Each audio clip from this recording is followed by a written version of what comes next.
तो news nation देख रहे हैं आप, आपके साथ मैं हूं सारिका। सिविल सर्विस का जिक्र आते ही कुछ तस्वीरें जहन में उभरती हैं। एक ऐसा सपना भी उभरता है जो देश के करोड़ों युवा देखते हैं, लेकिन उसे साकार कुछ ही कर पाते हैं। आईएएस में सिलेक्ट होने वालों पर देश को नई दिशा की तरफ ले जाने की जिम्मेदारी होती है। अपनी इस खास पेशकश में सफलता के शिखर तक पहुंचने वाले टॉपर्स की बात करेंगे, लेकिन सबसे पहले ये रिपोर्ट। एक मजाक जब सच साबित हुआ तो नंदिनी केआर जिंदगी के सबसे बड़े इम्तिहान में टॉप कर गई। एक हफ्ते से नंदिनी केआर अपने दोस्तों के निशाने पर थी। नंदिनी ही आईएएस टॉप करेंगी, दोस्त बार बार यही कहकर चढ़ाते थे, लेकिन यही बात सच साबित हो गई। इसका क्रेडिट किसको देना चाहिए? पूरा सोसाइटी को और as a part of society family को भी। दूसरे स्थान पर अमृतसर के अनमोल शेर सिंह बेदी हैं। पूरा परिवार अनमोल की शानदार सफलता का जश्न मना रहा है। सर एक्चुअली मेरा इस बार सेकंड रैंक आया UPS civil service examination. This is my first attempt. इसके पीछे आई थिंक आपने सक्सेस एट्रीब्यूशन पूछा, तो of course I think in the front end मैं वर्क कर रहा था, but my family played a very important role in the back end. They continue to support me. Allahabad की सौम्या पांडे की उपलब्धि भी बेमिसाल। अपनी पहली कोशिश में सौम्या ने चौथा स्थान हासिल किया है। सर इसका कोई फॉर्मूला नहीं है, इसमें बस ये है कि तैयारी में सही स्ट्रैटेजी और गाइडेंस की बहुत ज़रूरत होती है। तो आपके जो टीचर्स हैं वो आपको सही गाइडेंस दे सकते हैं, बाकी आपको खुद पढ़ाई करनी होगी। तो अपनी खुद की स्ट्रैटेजी बनाना, उसको फॉलो करना रिलीजियसली, पेशेंस रखना और एक विल पावर और एक होप रखना कि हम कर सकते हैं। कुछ और टॉपर हैं जिन्होंने तमाम मुश्किलों को मात देते हुए सफलता की बुलंदियों को छुआ है।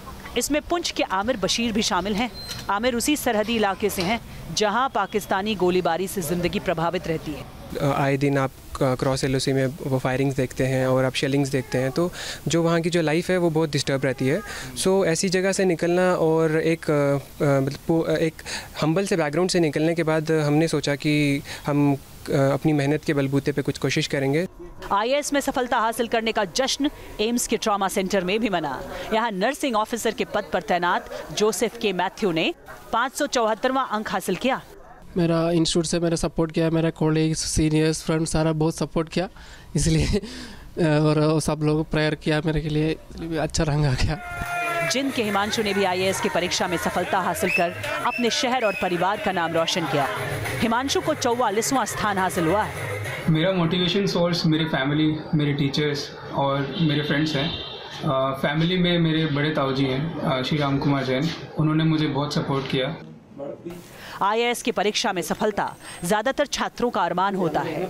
आईएएस टॉपर्स का संघर्ष, उनकी सफलता छात्रों को प्रेरणा देती रही है। Team news nation. तो देश की सबसे कठिन परीक्षा और इसे पार पाना उससे भी ज्यादा कठिन, लेकिन मुश्किलें उन लोगों की नहीं होती है जो मुश्किलों से पार पाने की ठान लेते हैं। शायद कठिनाई भी उनसे हार मान जाती है। ऐसे ही टॉपर्स बनते हैं। ये उनकी लगन, मेहनत और हौसले की कहानी है, और ये कहानी सुनाने के लिए खुद तमाम टॉपर्स हमारे साथ मौजूद हैं। हमारे साथ शशांक शेखर हैं स्टूडियो में इस वक्त, आईएएस टॉपर, यूपीएससी टॉपर हैं। सौम्या पांडे इलाहाबाद से हमारे साथ हैं। जोसेफ मैथ्यू खुद हमारे साथ दिल्ली से जुड़ रहे हैं, और गौरव कुमार पटना से हमारे साथ हैं। आमिर बशीर जम्मू से, नव्या सिंगला चंडीगढ़ से और अनिमेश गर्ग जयपुर से हैं। सबसे पहले शशांक शेखर, बहुत बधाई, और आप तमाम जो भी टॉपर्स हैं उन सबको बहुत बहुत बधाई कि आप लोगों ने सिर्फ अपने घर वालों का नहीं, देश का नाम रोशन किया है। लेकिन सबसे पहले शशांक, अगर पूछें क्या लगता है कैसे बनता है एक टॉपर? ऐसा कोई इसका फॉर्मूला नहीं होता कि टॉपर कैसे बनता है। बस पढ़ाई आप रेगुलरली करते रहिए, जो भी आप करिए पूरे कन्विक्शन के साथ करिए, और एक ऑनेस्टी होनी चाहिए अपने पूरे स्टडी पैटर्न में। आप अपने टारगेट्स डेली के सेट करिए और उनको डेली कंप्लीट करिए, चीज़ों को पेंडिंग ना छोड़ें, तो मुझे लगता है कि ये चीज़ आसान हो सकती है। बिल्कुल। और हमारे साथ आमिर बशीर हैं। आमिर बशीर, आपसे बात करना तो इस वक्त के लिए बहुत ज़रूरी है, क्योंकि जम्मू कश्मीर के हालात आप देख रहे हैं, और आप तो उस इलाके से बिलोंग करते हैं जहां गोलियों की तड़तड़ाहट गूंजती रहती है और सरहद पार की करतूतों से आप लोग जूझते रहते हैं। लेकिन इस गोलियों की तड़तड़ाहट के बीच भी आपका सपना जारी रहा, आपकी पढ़ाई जारी रही। कैसे मुमकिन कर पाए आप?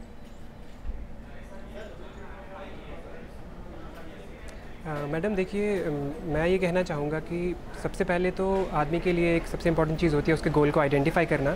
So during my college days मैंने ये कोशिश की थी कि हम अपने गोल को पहचानेंगे और जो मेरा एरिया सिंस बिकॉज वो बहुत सारी क्रॉस बॉर्डर एलओसी की फायरिंग से और शेलिंग से इन्फेस्टेड रहता है, वहाँ पे प्रॉब्लम्स रहती है लोगों को, तो उसको मद्देनज़र रखते हुए मैं उनकी प्रॉब्लम्स को देखते हुए मैंने ये ठान लिया कि हम एक कॉमन गोल की तरफ चलें जिससे मैं उन लोगों की मदद कर सकूँ। बिकॉज आए दिन लोगों को एक जगह से दूसरी जगह पर रिहेबिलिटेट करने की बहुत बड़ी प्रॉब्लम आती है, बिकॉज वो लोग बिल्कुल बॉर्डर के नज़दीक रहते हैं। तो उन लोगों की प्लाइट को देखते हुए, उन लोगों की मनोदशा को देखते हुए मैंने ये ठान लिया था कि अब कुछ करना है इस देश के लिए और उन देशवासियों के लिए जो बार बार ऐसी सिचुएशन से जूझते हैं। जी, लेकिन आप जाहिर है इसको दूर करने के लिए स्टेट मेजर रीज़न जी, जाहिर सी बात है इस समस्या को दूर करने के लिए आप अपने स्टेट में ही चाहेंगे तैनाती, लेकिन आपको पता है कितना मुश्किल है और किस तरह की मुश्किलों से आपका स्टेट इस समय जूझ रहा है। जी मैडम, सिविल सर्विसेज जो है पूरे इंडिया के लिए है, एंड मैं ये बिलीव करता हूँ कि अगर आदमी में देश सेवा का एक जज्बा हो तो उसको कठिनाइयों से वो पार करके उन कठिनाइयों को वो देश की सेवा कर सकता है, चाहे कितनी भी मुश्किलातें उसको सामना करनी पड़े। सो मैं ये बिलीव करता हूँ कि मैं आई एम स्ट्रॉन्ग विल्ड और मैं इंशाल्लाह ये पूरी कोशिश करूँगा कि मैं अपने देशवासियों की चाहे जो भी मुझे मुश्किलात देखनी पड़े, झेलनी पड़े, मैं झेलूँगा और उनकी पूरी मदद करने की कोशिश करूँगा। बहुत ही खूबसूरत बात कही आमिर, और शायद आप जैसे ही युवाओं की इस वक्त जम्मू कश्मीर को ज़रूरत है। हमारे साथ गौरव भी पटना से जुड़े हैं, और गौरव, यूपीएससी में तो पटना और बिहार का इतिहास रहा है, तो आप भी क्या उन पढ़ाकू तमाम स्टूडेंट्स में से रहे थे जो घंटों पढ़कर इसे क्वालिफाई कर पाए?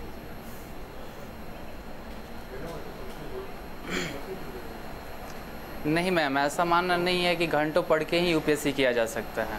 ठीक है ना, लोग बोलते हैं कि 18 घंटा पढ़ के यूपीएससी किया जाता है, लेकिन बहुत वो रेयर होते हैं, ऐसा बात नहीं है। हम लोग 6 घंटे 5 घंटे की पढ़ाई रेगुलर करते हैं और सफलता उसी से मिलती है। 18-20 घंटे पढ़ने से सफलता मिलती है, बट वो रेयर होता है। हम लोग की कैपेसिटी उतनी नहीं होती है जितना कि ये बहुत अच्छी बात आपने कही कि कम पढ़कर भी आप सफलता पा सकते हैं। गौरव, 18 घंटे पढ़ने से गौरव कम पढ़कर भी सफलता पा सकते हैं, ये तो आपने कुंजी बता दी स्टूडेंट्स को। लेकिन एक बात बताइए, स्टडी हो गई है। हाँ, एक बात बताइए, बिहार के लोगों के लिए यूपीएससी में टॉप करना या पोजीशन लाना लाल बत्ती पाने के बराबर होता है, तो आपके लिए वो लाल बत्ती ज्यादा महत्वपूर्ण है या कुछ और? अब तो खैर उसका प्रचलन भी नहीं मैम, लाल बत्ती तो अब तो हट चुकी है। लाल बत्ती माने नहीं रखता है, रहता है कि अब जी मैम, अब माने हैं कि हम देश को कितना दे सकते हैं, अब देने का समय है। देश हमें जो दिया वो तो दिया, अब हम देश को कितना देते हैं ये डिपेंड करता है। बिल्कुल।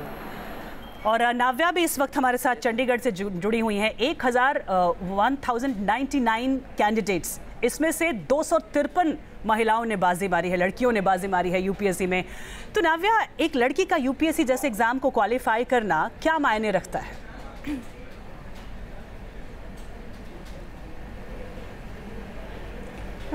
मेरे हिसाब से लड़का और लड़की मेरे घर में कभी डिफरेंस नहीं किया गया है, और जब लड़कियां ऐसी ऊंचाइयां पहुंचती हैं तो आई थिंक पूरे देश को ये मैसेज जाता है कि लड़कियां कुछ कम नहीं हैं, और यही I think is the message और यही मायने है इसका।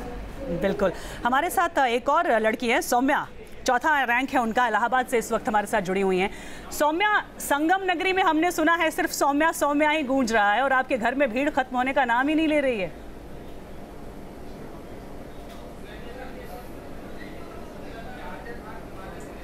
जी, I am feeling really blessed, और मुझे बहुत अच्छा लग रहा है कि मेरी 4th रैंक आ गई फर्स्ट अटेम्प्ट में।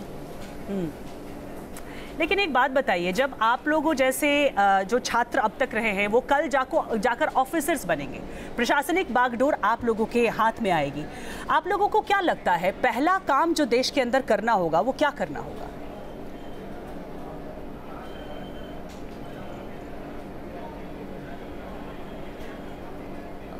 मैम, मेरे हिसाब से पहला काम जो होना चाहिए वो एक ब्यूरोक्रेसी की जो इमेज है कि एक ऑब्स्ट्रक्शन कॉज करती है, एक रेड टेपिज्म कॉज करती है, उसे हटाना पड़ेगा।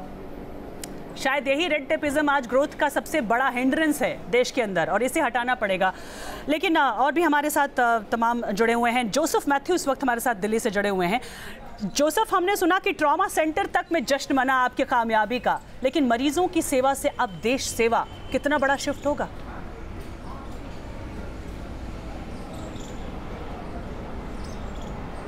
हाँ, ओके मैडम, एक्चुअली मैं ये प्रिपरेशन भी मेरा क्लिनिकल सर्विस के साथ किया है।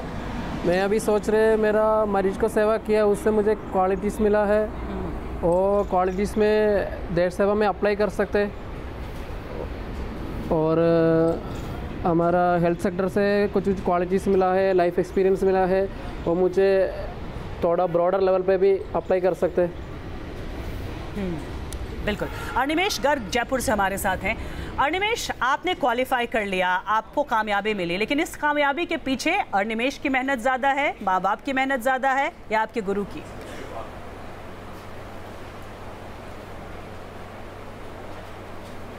मुझे लगता है कि सभी की मेहनत है। जितनी मेरी मेहनत है उससे ज़्यादा मेरे पेरेंट्स की है। मेरे पेरेंट्स, मेरे ब्रदर्स, मेरी पूरी फैमिली इनफैक्ट, क्योंकि वो सभी का ड्रीम होता है और सभी आपको मोटिवेट करते हैं।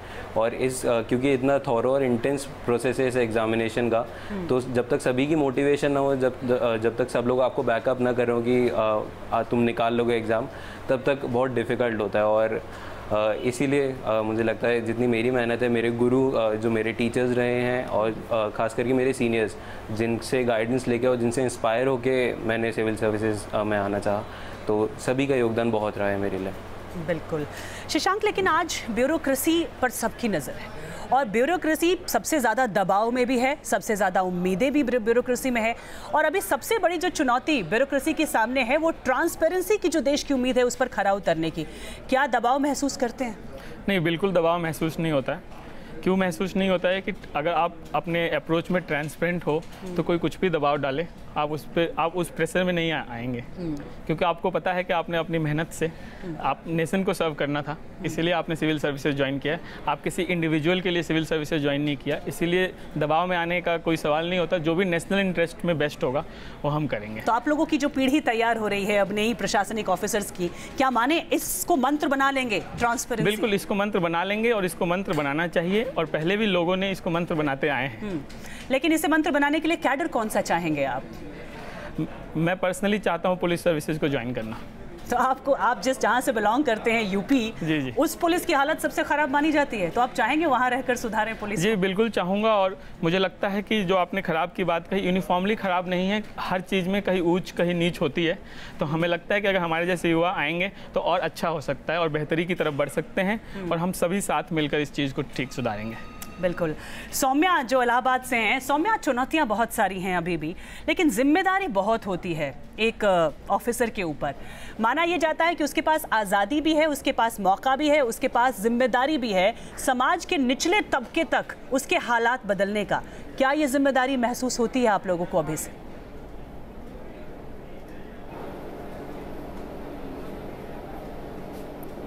जी मैम, जब ये एग्ज़ाम की प्रिपरेशन कोई भी एस्पिरेंट स्टार्ट करता है तो उसे ये पता रहता है कि ये बहुत ही अथॉरिटी वाली पोजीशन है, लेकिन अथॉरिटी के साथ साथ रिस्पॉन्सिबिलिटी बहुत ज़्यादा होती है, और ब्यूरोक्रेसी एक लिंक होती है गवर्नमेंट और सिटीज़न के बीच में, तो उसे ये रिस्पॉन्सिबिलिटी निभाना पड़ेगा। जैसा आपने बात कहा था, ट्रांसपेरेंसी और अकाउंटेबिलिटी के साथ निभाना पड़ेगा। बिल्कुल। तो ट्रांसपेरेंसी, अकाउंटेबिलिटी, जिम्मेदारी, ये तमाम वो मंत्र है जिन्हें फिलहाल ये जो कैंडिडेट्स हैं इन्होंने तो गांठ बांध कर रख लिया है।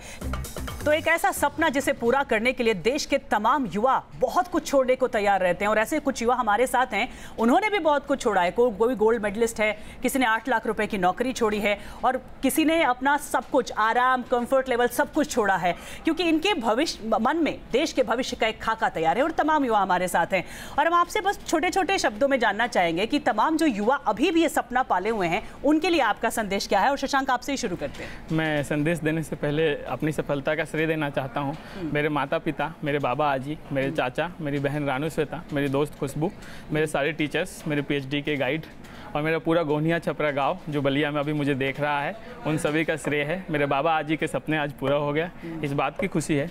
और साथ साथ मैं ये संदेश देना चाहता हूँ कि ये जो पूरा एग्जाम का प्रोसेस है आपको मैच्योर बनाता है। तो जैसा भी रिजल्ट आए, बस आप ये याद रखें कि कर्म प्रधान विश्व रचि राखा, जो जैसे करे सो तस फल चाखा। चलिए, बहुत खूबसूरत संदेश दिया और हौसला बढ़ाएगा युवाओं का। जोसेफ, आप क्या बोलना चाहते हैं, जो तमाम यूथ हैं उनके लिए उनके ड्रीम्स कैसे पूरे हों?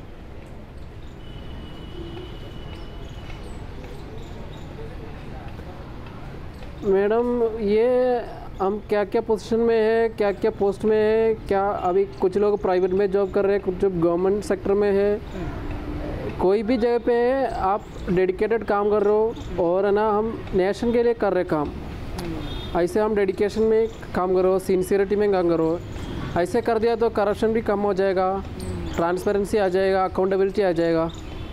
बिल्कुल, और अभी ये इंडिया है, ये नेशन बिल्कुल जोसेफ, इसी की जरूरत है। आप जो भी काम कर रहे हैं आप समझ के करिए कि आप देश के लिए कर रहे हैं। गौरव, आपका क्या संदेश? सारे उम्मीदों से आपको देख रहे होंगे। मैम मेरा यही संदेश, जी मैम, जी मैम, मेरा यही लोगों से, युवाओं से आशा है कि जैसे भी हो सब अपने कामों को अच्छे से ध्यान दो, और ऐसा कोई टफेस्ट एग्जाम नहीं है जो इसे क्रश नहीं किया सकता। बिल्कुल, ये सब कोई कर सकता है, अगर हमने किया है तो आमिर, आप क्या कहना चाहेंगे? बहुत कम वक्त हमारे पास, इसलिए जल्दी आमिर आप भी जल्दी से अपना संदेश दीजिए जम्मू कश्मीर के उन तमाम युवाओं के लिए। जी, मैं अपने जम्मू कश्मीर के युवाओं के लिए एक संदेश देना चाहूँगा कि हम लोगों को एक चीज़ में ध्यान रखना है कि जो आपके सामने जो भी आपकी कठिनाई आ रही है, आपको कठिनाई को एक्नॉलेज करना है, बिकॉज जब तक आपने सामने वाली चीज़ को पहचानोगे नहीं ढंग से तब तक आप उसको ओवरकम नहीं कर पाओगे। आपसे भी जल्दी से, तो हमें एक ऑब्जर्वेशन जो है वो बहुत कीन रखनी है। बिल्कुल आमिर। सौम्या,